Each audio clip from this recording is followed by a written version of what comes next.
I'm sure we've all seen those weird games before. Most of them are actually stupid, but some of them might have caught your eye. That could have been because of the hilarious or cursed models or the concept of the game being whack AF, or it was just because it was designed to keep you hooked. Now there are probably millions of games out there, but strange ones are somewhat rare because set formulas have been made and everyone follows them. But occasionally something different gets released and it will either be mocked for eternity or maybe liked. I think I found one of those games and it's actually really good. It's called Who's Lila? This game actually came out almost 2 years ago, so it's not something no one has ever seen before, but it's definitely not Super Mario type popularity. Now if you want me to just say it straight up about what makes this game special, you control this game with your face.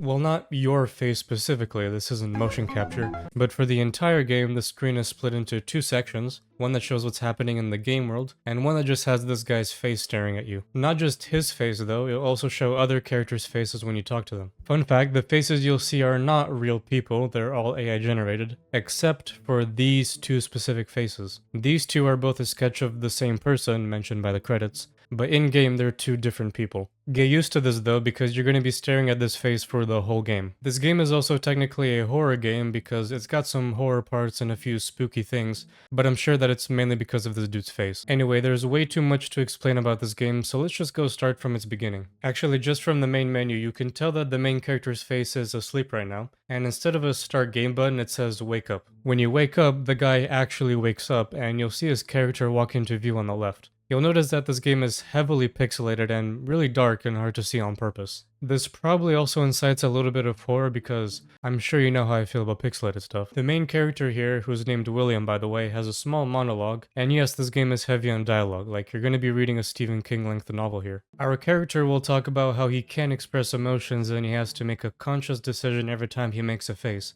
So now I'm fully expecting half the comments to just say, oh, he just like me. He tells you to go to the bathroom to rehearse what faces you would make. Now this game is also technically a point and click adventure because you click on places you want your character to go. There's a reason I'm not saying it's definitely a point and click game, and I'll explain that later. In the bathroom, your character will give you different scenarios and you have to literally move different muscles on his face to make an expression. The game will also try to figure out what kind of face you're making, apparently with a face recognizing neural network. It will classify your expression as either neutral, happy, sad, angry, surprised, disgusted, or scared. This face mechanic is one of the main reasons this game is so interesting. When you're talking to people, the face you make when responding will actually have an effect on the dialogue and changes what will happen in the game. For example, having a smile will make someone respond differently than if you're angry because then they'll just kick you off the property. You also might notice when playing the game that when you're trying to make an expression, his face will kind of move on its own, so you have to try to fight him to make the right expression instead of him ruining your game.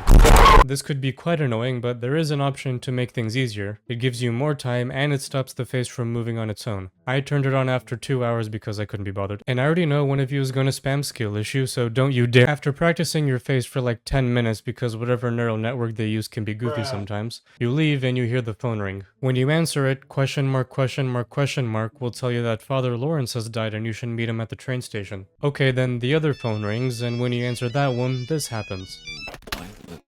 Please, I beg you, let me back in. Ah, actual voice lines. Don't worry, this is one of the only few times this happens. You have a journal in the corner that will show you different addresses and tasks you need to do. This journal will fill up with different tasks depending on what path you take in the game. Your first task after waking up is to always throw out the trash. You'll find the trash in the kitchen, but you'll also find a bunch of other stuff. You can hold the space bar and the game will show you everything that's interactable. You'll find some regular stuff like beer cans and a newspaper, but also a notebook with a lock on it.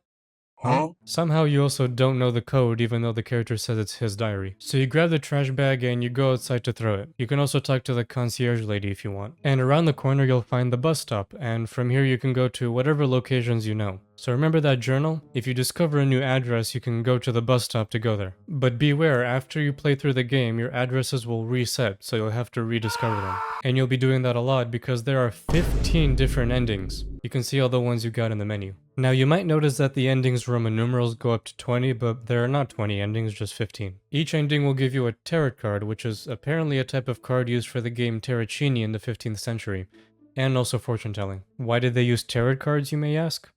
No idea. So at this bus stop, the only places you can go to for now are the train station or school. Well, since you got a call from that guy saying meet me at the train station, you might go there first. And there you'll meet Strupnev. He'll tell you about some fire that Father Lawrence probably died at, but he'll also mysteriously say that Lila stopped talking to him after the fire.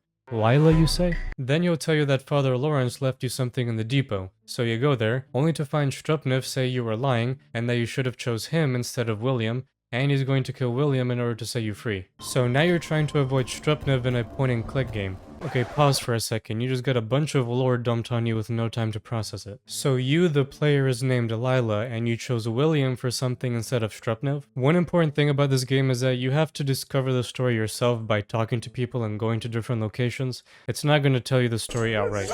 Now, that could make the lore seem a bit confusing to sort through considering there are 15 different paths you can take, but this game is also advertised as a choose-your-own-adventure and detective game, or reverse detective game, so that actually makes sense. There's also a little bit of ARG stuff, maybe, in this game, because occasionally you'll need to like change your time or go to some website to find clues to progress. So you'll need to somewhat pay attention to what's happening, you can't just turn your brain off. Back to Strupnev, you have to run from him until you reach a specific room where you see this.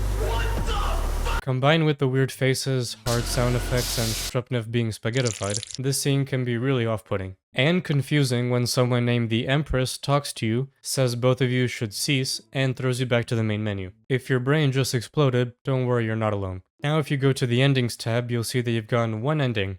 Ending 3, the Empress, reversed. Now with everything you've just seen, you're ready to explore everything else and find the other 14 endings. Good luck. Now considering there's so much stuff in this game, I'm not going to go over all of it or this video would be an hour long. I will talk about the other locations you can go to and anything else that's important. I'll try not to go too much into detail. The other place you can go to right now is the school. I'm guessing it's William's school, and like the cool kids, you don't bring your backpack, and you come in late because everyone's already here. There's a bunch of things you can do here. You can look around, talk to random kids, but one of the main things is talk to this specific group. This group you apparently know, and they instantly confront you because their friend Tanya is missing, and they know you were the last one to talk to her. Of course, depending on the expressions you make, you can sound sincere, confused, a jerk, or retarded. Up to you. That's the main backstory you'll get for this game. There are a few other paths you can take in school. One of them is the utility room, where you will stumble upon this thing. It will tell you to close your eyes, and depending on if you do or don't, you'll get a different ending. If you don't go to the boiler room, you can go upstairs, and talking to someone named Ellie, you'll get someone named Martha's classroom. Ellie will also remind you of the address to the party that she remembers you from. New address. In Martha's classroom, you can grab her keys and find her address. Interesting. Now with that, you can head back to the bus and go to Martha's apartment. If you go to her apartment, the color scheme turns red. Uh-oh. Then you're forced to hide in her closet. Uh-oh. When Martha comes back, you walk out and FNAF jump scare her. Considering the red, you know it's gonna happen. But before that, you can see William do whatever that was, and you'll hear William speak this. The name is Lila. Then William assassinates Martha while simultaneously staring into your soul. And for the horror part, Martha looks like she becomes I can't even tell what that is. Then you go home like none of that just happened. When you get home, the police is outside looking for you. They take you in for questioning, and here you'll get a lot of opportunities to make faces. So they tell you that Tanya is missing, right? And they think you're the reason. When you make faces, the more scared and surprised you act, William will break down and eventually admit it. But if you smile, you'll act crazy. My favorite path is if you just make no face, William says literally nothing, and the police get more and more annoyed. There's quite a few paths you can get from this scene. In most of them though, they get cut, and you'll see William sleeping with someone. I know Reddit is probably gonna go crazy with this. William thinks that this girl is named Lila, but it's actually Tanya. Wait, what? Oh, but that gets cut out as well, as the police say that Martha's now dead and someone saw you do it. Then the fade out as the credits roll. Don't worry, that was not the end of the game. Need I remind you about the 15 endings again? What this does mean is that one playthrough of the game can be kind of short. There's a bit of replay value here. You can play through this once and get this one ending, but if you say something differently, you'll get a new place to go for a new ending. You know, that kind of system. Back at the school, there's one more path you can take. You can go all the way up to the roof to find Martha, who doesn't like you because Tanya's missing. You'll get interrupted by Michael, who was Tanya's boyfriend, so he also doesn't like you. Times 2. Or 3. Depending on the faces you make, you could either beat him up, which doesn't really add to anything, or he could end up pushing you off the roof. But you don't die from that, you'll just wake up in a bed, or if the game bugs out, you could wake up in a blank world unable to move, forcing you to restart the game. In this hospital, I guess, upstairs you'll find William talking to Tanya. Except it's not Tanya, it's Lila. William's talk with Lila gets super philosophical, so clearly I didn't get it. The more upstairs you go, the more Lila starts to glitch out into a PNG, and the less sense their conversations make. All the way upstairs you'll find Jasheen, no idea who that is. But walking through the curtains, Lila's face becomes a different color and the left side turns pitch black. You might think you have to wait for something, but no, you can look around at a 3D space and even move around. This suddenly became a 3D game. Now this was very surprising, as you can tell by my reaction. Oh, what the... Oh my god. Now whoever you're playing as can walk around in this random, very monochromatic forest. Plenty of weird things you can find here, including this boat that you can ride. You can go through a very relaxing boat ride, up until you get to some electricity towers that will white out the screen and send you back to the main menu. Okay, a little breather. Now after all this, can you see why I'm calling this game very odd but still good? It's odd, but it's still intriguing to me. This probably isn't the only one, but it's definitely the first game that I've seen have a face mechanic. Plus the art style I really dig, if you couldn't tell. It's a very interesting story, one that forces you to replay it a bunch of times to find out. Plus these other smaller things scattered around, like whatever that was in the boiler room and a hidden first-person mode. There are a few more locations you can go to. One of them is the party that Ellie mentioned. Now she talked about that party in the past tense, but when you head there the party is just starting. So this is either like a flashback or time travel. I think time travel is cooler. Inside looks like a regular party with only one dude dancing and everyone else not caring. Oh, and some stranger that stares into your soul even harder. This place is mainly just a flashback to show how William met these characters, so backstory literally. The last main place you can go to is this question mark, which is actually the burned down apartment that Strupnev talked about. There's only 2 rooms to go through. One of them only has a phone, and if you put in the correct number, you can talk to Father Lawrence. How to get that number? I'll tell you that a bit later. But if you remember from the beginning, Strupnev called you saying Father Lawrence is dead. So I'm guessing you're talking to him from the infinite void. In the other room there is a computer, which is where all the goodies are. This computer, I think, is the main source of world building in this game. It also gets a bit metaphysical and ARG-like here because you'll see in a minute. So the pin you find by talking to Father Lawrence, and on the computer you'll find 2 files. One of them is locked with a password and the other contains a URL. You don't look through the website in game though, no. The game copies the link to your clipboard and you have to open your web browser and paste the link. It's a real website. This website is about Professor Ryubkin's studies, and it gets way more metaphysical and philosophical than I think 95% of you, including me, can understand. Like, he talks about the problem with consciousness and even includes real Wikipedia links. It even becomes a bit of a tinfoil hat when it says society is being controlled with mimetic agents from some order.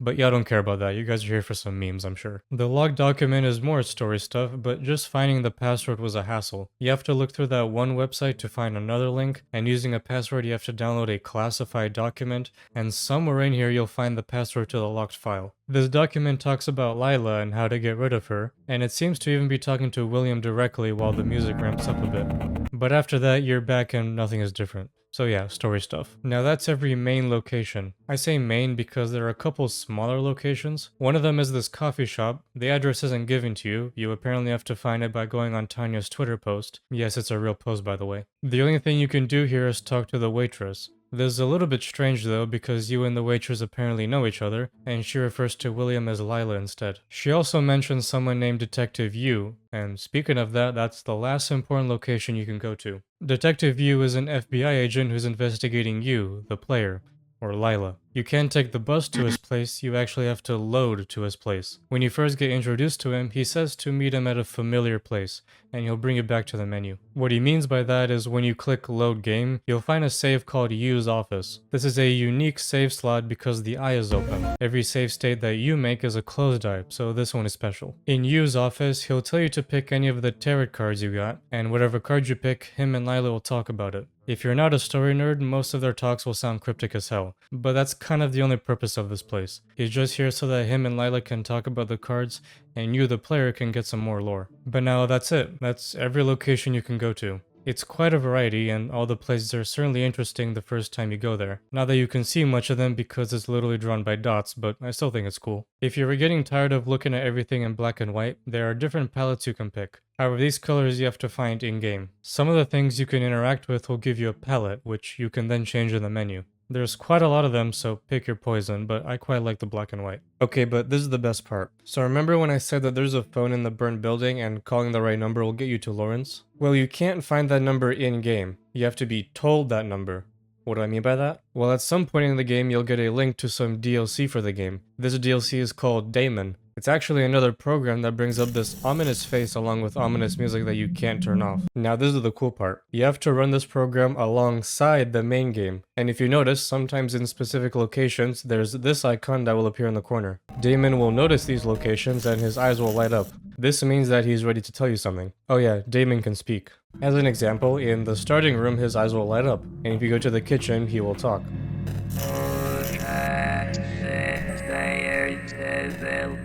Not gonna lie, the way he talks, plus the ominous face and the ominous music that plays when he's open, this guy can be kinda freaky. He could very well accidentally jump scare you if you weren't expecting him to talk.